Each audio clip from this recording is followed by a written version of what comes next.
Aina, and welcome to Voices of Truth One-on-One with Hawaii's Future, brought to you by the Kawainui Foundation.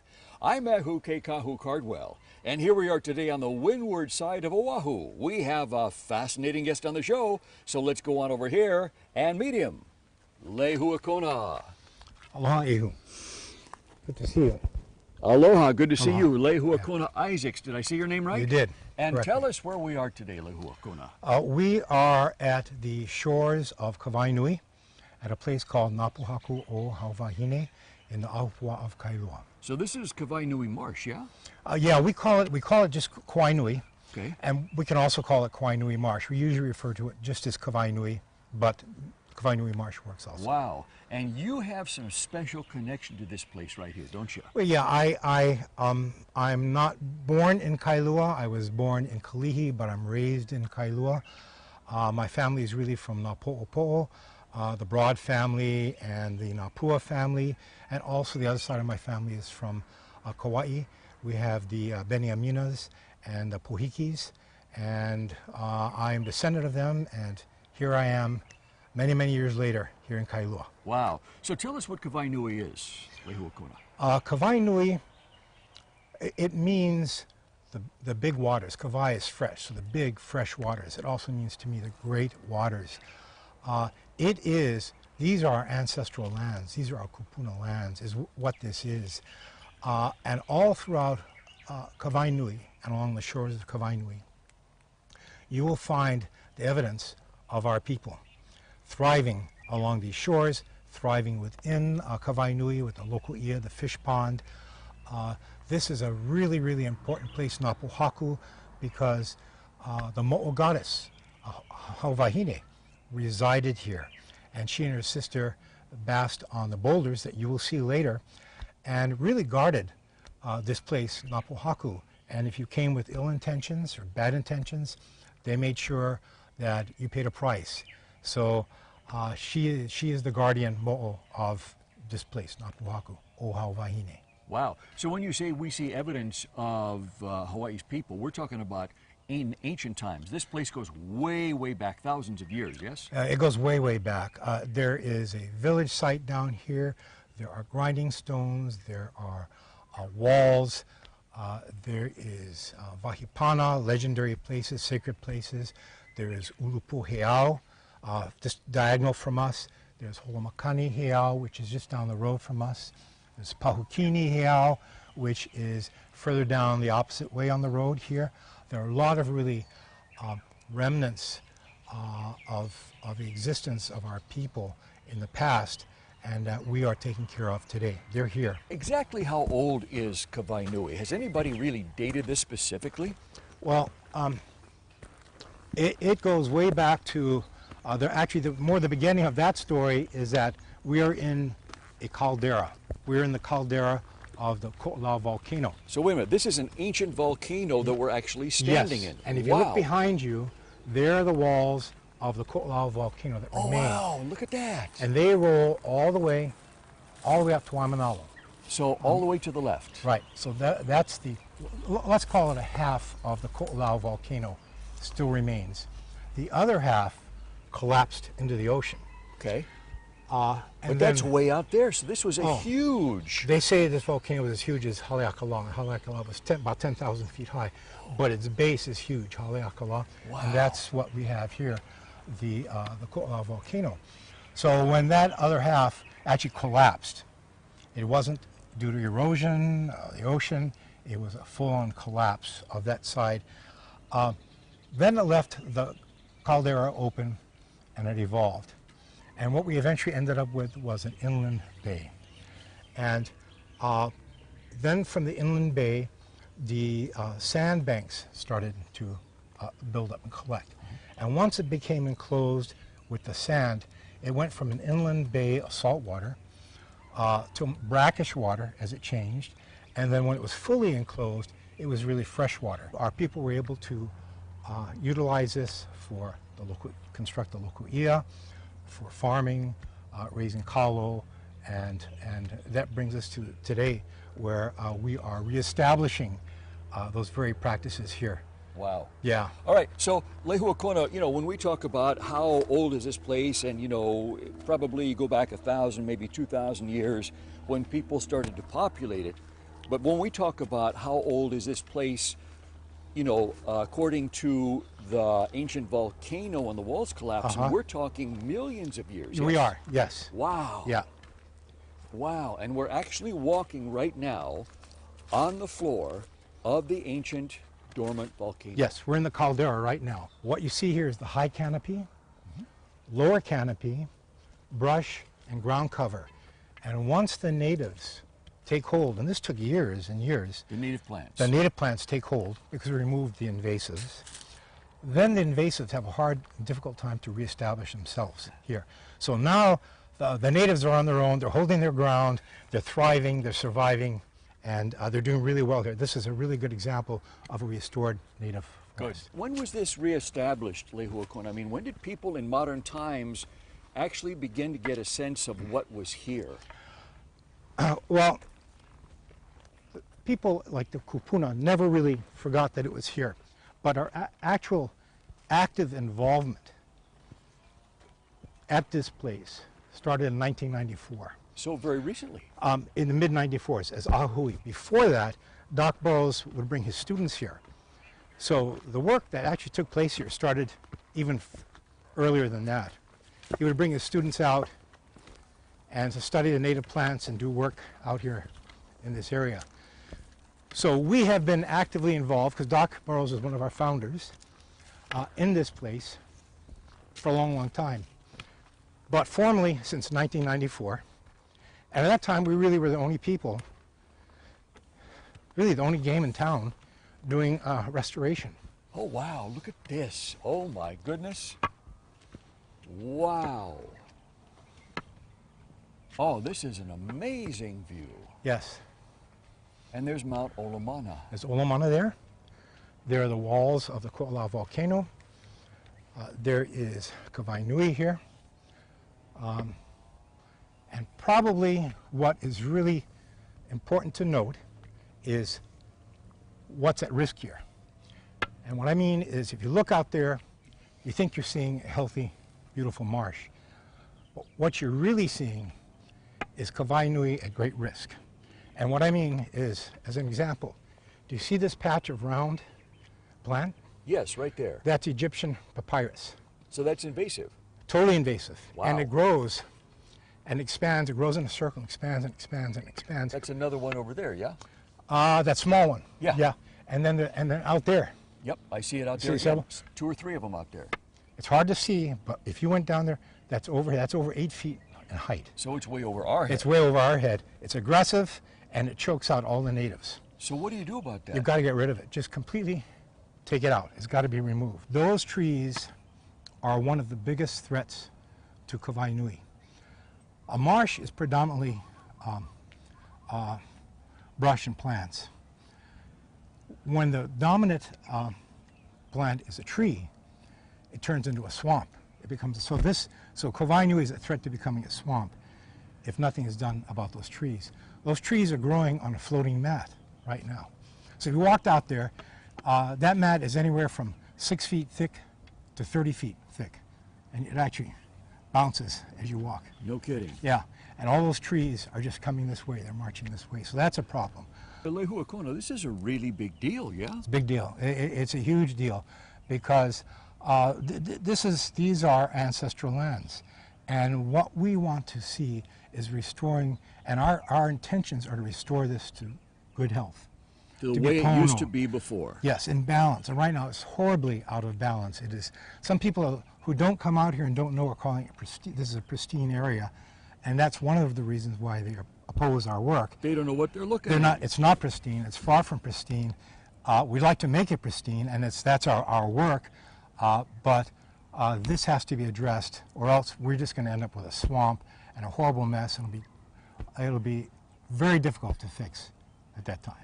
You were telling me earlier as we were walking back down the hill about the plants that do grow here, but really nobody has a real specific idea of what grew here like 300 years ago, right? Right, that's right, that's right. So no pictures, no written documents, but we have an idea. For instance, there were actually cores taken, core samples of the marsh. They found noni spores. They found luolu. So we know that those were growing here, but a lot of our decisions about what will grow here are based on knowing a plant, knowing the kind of plant that will grow at this elevation, which is fairly low, in a fairly dry area. And so what we do is you make assumptions. What plant will do well in this kind of environment? Plant it and see how it does. And so it'll tell you by whether it grows here or not. Right, yes? like the kukui is just thriving here. Kukui Wow. is thriving here. Wow. Yeah. So once you get them planted and then you get the system going, then what do you do? The process is clear, plant, maintain. Clear, plant, maintain. And maintenance is the biggest thing, Ehu, because when you take the dominant plant that was here before, the koahauli, Yeah. it leaves hundreds of thousands of seeds in the soil. And they all germinate. So these seeds could be really, really old, yeah?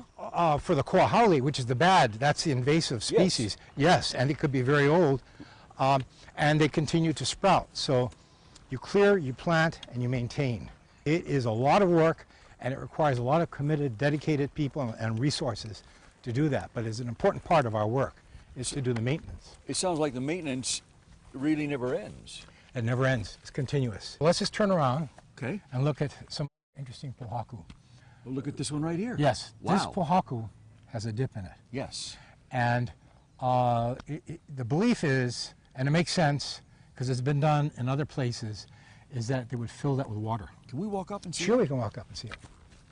So was this a natural thing, or did somebody carve It's a this up? natural thing. Wow. It's a natural occurring thing, but that the water filled up and it reflected the night sky. Uh-huh. So you could actually teach astronomy here. Wow. So it reflected the sky. So sometimes it's hard to point to somebody and say, that star right there, which one? No, no, a little bit further left. No, no, not that one, further left. But if it's reflected in the pond here, you can point right to it. This star right here. So wait a minute. They had their own planetarium right here. Yeah, it was a planetarium, yeah, exactly. Oh my Yeah, goodness. that's where they taught astronomy. Wow. Yeah, yeah, and it's unbelievable to have found out just not even a year ago that they do the same thing in Peru. A friend of mine visited Peru and came back and told me that they have these boulders just like this, and in fact they have ponds, very still ponds, they used to teach astronomy in the same way, pointing to the reflection of the star in the pond. So this is a legendary stone here.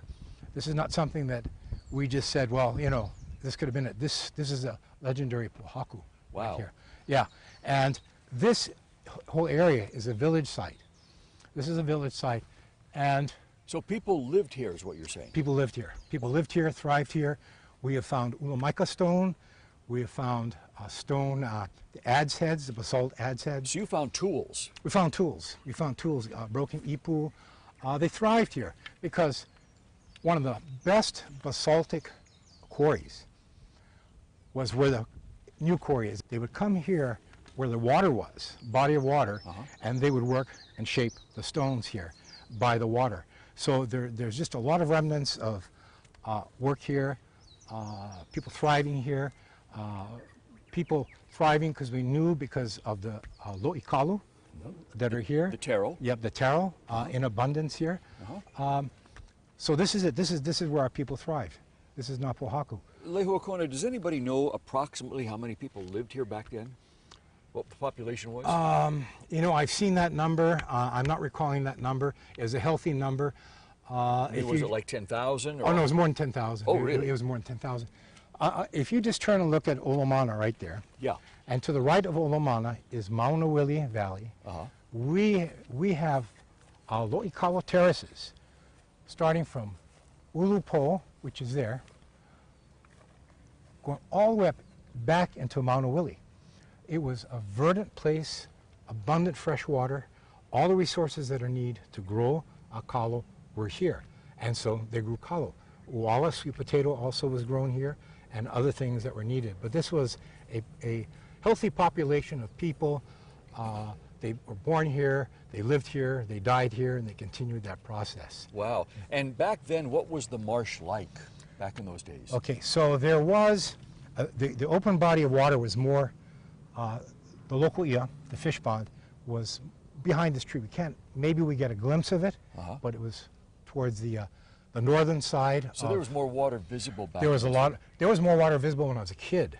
No kidding. Oh yeah, when I was a kid there was a lot more water. I mean, you'd see bodies of water here, but the invasives have just closed it in, and that's the risk that I was talking about. The invasives are just taking over.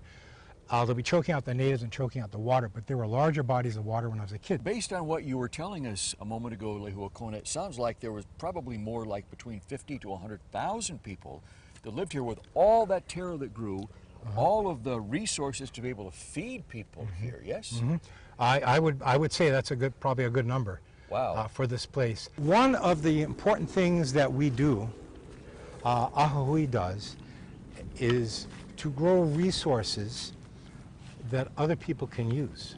Okay, so we're not just we're not a botanical garden, but we're a living, breathing, thriving entity out here.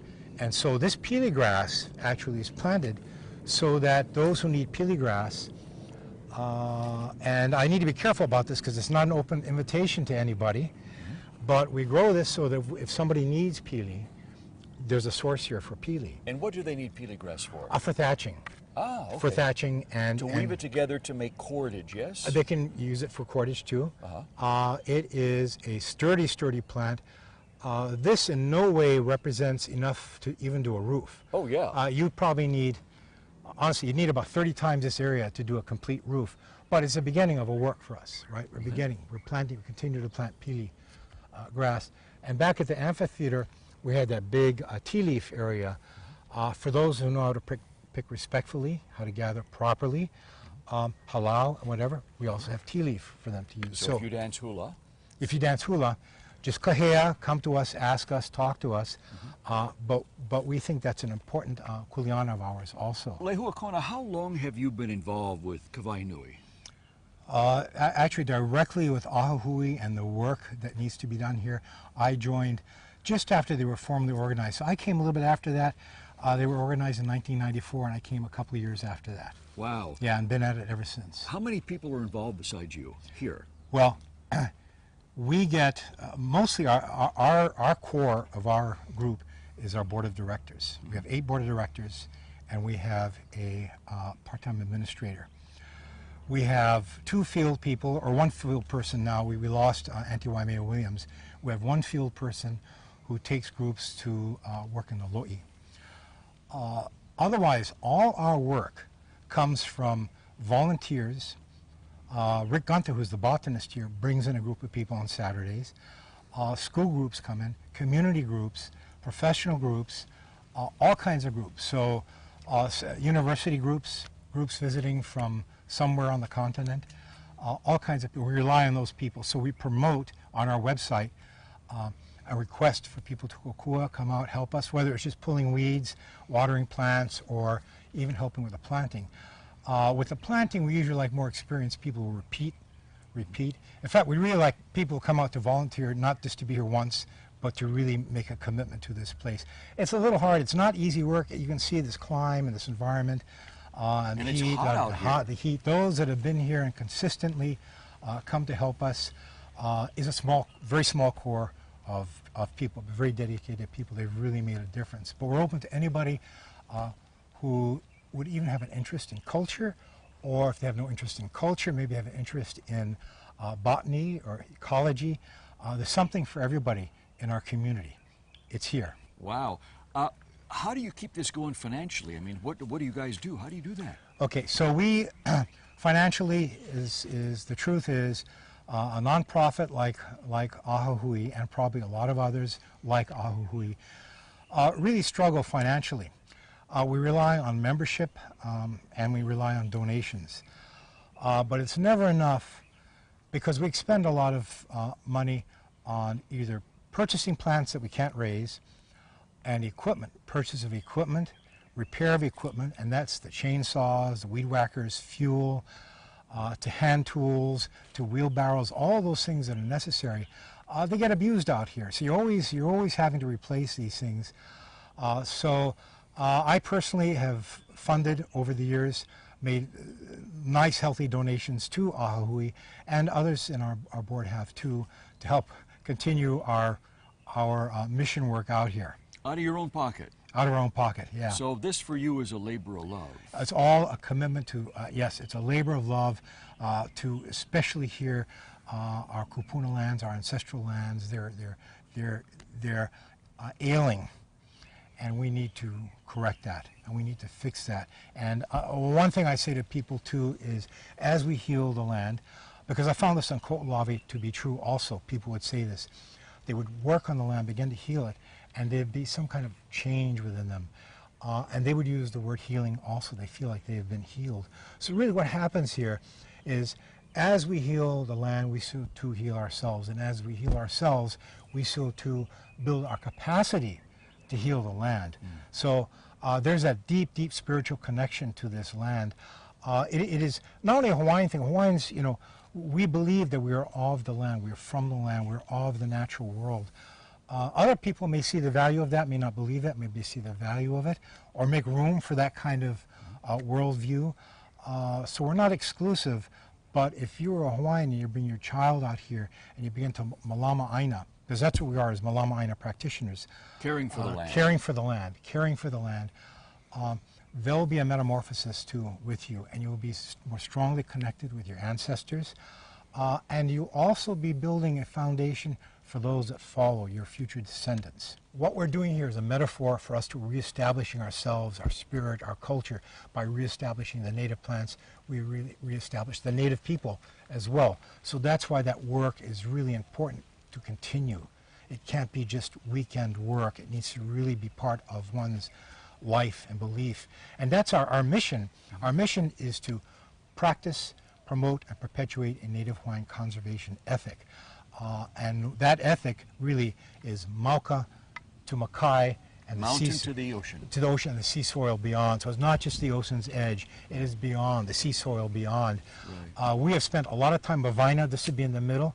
We have spent some time up Mauka in Maunawili, mostly related to water and streams and kalo farmers up there. We've not spent as much time as we'd like to at Akai, the ocean side.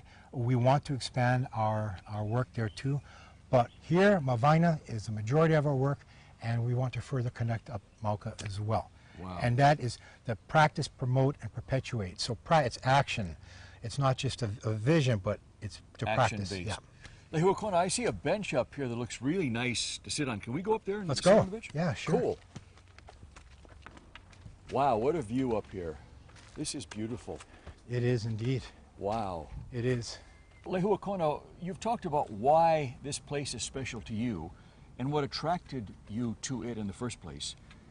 But why is Kawainui important to Hawaii and everybody that lives here, whether they're of Hawaiian blood or not? Yeah. So Kawainui is a place that actually is recognized beyond our shores. It's a Ramsar site. What is that? So Ramsar site means that this is a place of great international significance. They recognize the value of the marsh, but further, what they said in their declaration is because of the presence of the culture. It's a culture here around the marsh, in the marsh, that actually drew them to this and put us on that Ramsar list of significant places. But you said international significance. International, yeah. So that means worldwide. Worldwide. Why is Kawainui and everything we're looking at out here right now, why would this be important to somebody in London or Paris or Hong Kong or Russia or even in Africa? Well, so I think it would be important, it's important to people who feel an affinity, a connection to the environment. It may not be the Hawaiian connection, but there are people all around this world and throughout the Pacific Islands that are connected to the environment. It's something that's important to them for their own personal reason or because of global warming or because of threatened water resources or threatened endangered species. And this would be important in terms of a success story, because that's what I'm expecting out of this, is that we're able to restore the pono, the balance here, and that will give us the success stories and lessons that we can share with the world. I think it's all going to come out of here. Really? Yeah. Wow. So there's lessons here, there's answers here, there's solutions here Yeah. that anybody from anywhere in the world can come here and take back to where they are and put them right to work. Yeah, there are lessons right now, and once we get going on the restoration of Kawainui, there'll be even more. Wow, Absolutely. that's amazing. And you know what? That's where we have to leave it. Lehuakona, mahalo for telling us about this and taking us on this wonderful tour of Kawainui. This is an amazing, remarkable place. It's just, it's really something just to be here, you know? It is. And thank you for doing this for us today. Thank you for being on Voices of Truth. Mahalo for inviting me to participate. Great. Appreciate it. And to our viewers, mahalo to you for coming along on this tour of Kawainui. Remember, you can watch us on the web 24/7 on voicesoftruthtv.com, and you can like Voices of Truth One-on-One with Hawaii's Future on Facebook. I'm Lehuakona Cardwell at Kawainui with Lehuakona right here next to me on the bench. And until next time, ahui ho!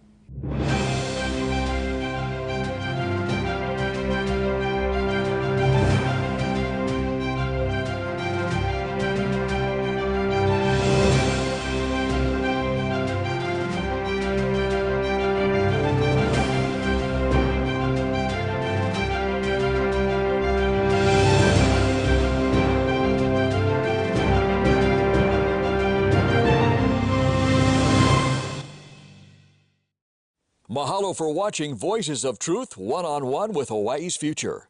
Watch us on the web 24/7 at voicesoftruthtv.com. You'll find all our shows, including this one, in case you want to see it again or share it with family and friends. Also view our weekly video commentaries at freehawaiitv.com.